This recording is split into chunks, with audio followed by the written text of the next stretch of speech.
Hello everyone, আসসালামু আলাইকুম। দূরে এবং কাছে যে যেখান থেকে আমার ভিডিওটি দেখছেন, আশা করি সকলে অনেক ভালো আছেন।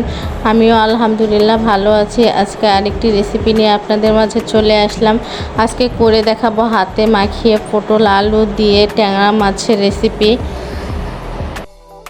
এখানে আমি পটল আর আলু ঝুরি করে কেটে নিয়েছি। এরপর দিয়ে দিলাম পেঁয়াজ, আমি বড় সাইজের একটা পেঁয়াজ নিয়েছি। এরপর দিয়েছি কাঁচামরিচ ফালি করে। দিয়ে দিব 1 টেবিল চামচ আদা বাটা, 1 টেবিল চামচ রসুন বাটা। এরপর দিয়ে দিব হলুদ গুঁড়ো 1 চা চামচ,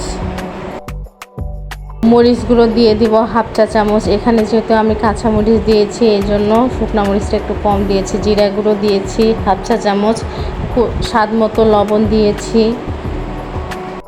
এরপর দিয়ে দিব রান্নার তেল। তেল দেওয়া হয়ে গেলে হাতের সাহায্যে মাখিয়ে নিব। আপনারা চাইলে চামচ দিয়েও এই কাজটা করতে পারেন, আমি এটা হাতে মাখিয়ে করব।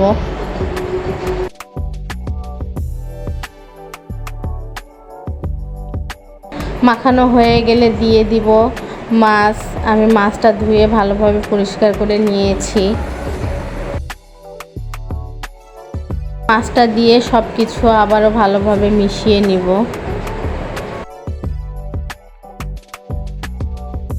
এরপর পরিমাণ মতো পানি দিয়ে দিব।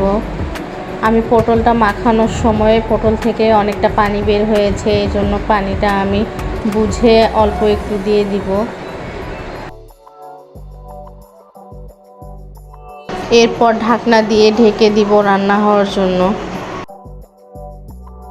ফিরে আসলাম 5 মিনিট পরে, দেখুন বলক চলে এসেছে। আমি সব কিছু একটু ভালোভাবে নেড়ে চেড়ে দিব।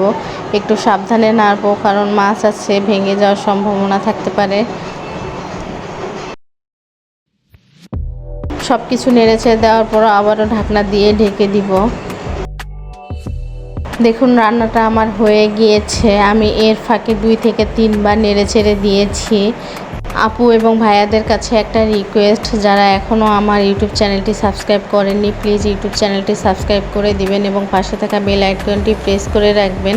এতে করে আমি যখনই ভিডিও ছাড়বো আপনারা সঙ্গে সঙ্গে নোটিফিকেশন পেয়ে যাবেন। আর যারা ফেসবুক থেকে দেখছেন, ফেসবুক পেজটি ফলো দিয়ে শেয়ার করে রাখবেন। চুলা অফ করে দিয়ে আমি নামিয়ে নিব। চলুন আপনাদেরকে পরিবেশন করে দেখাই। দেখুন দেখতে কতটা লোভনীয় হয়েছে। এটা খেতে কিন্তু ভীষণ মজার হয়েছে। এইভাবে চাইলে আপনারা বাসায় ট্রাই করতে পারেন। আর আপনারা বাসায় ট্রাই করলে অবশ্যই আমাকে কমেন্ট করে জানাতে ভুলবেন না। আজকে এই পর্যন্ত, আবারও অন্য কোনো ভিডিও নিয়ে আপনাদের মাঝে চলে আসব। সেই পর্যন্ত সবাই ভালো থাকবেন, সুস্থ থাকবেন আর আমাদের সবার জন্য দোয়া করবেন। আল্লাহ হাফেজ।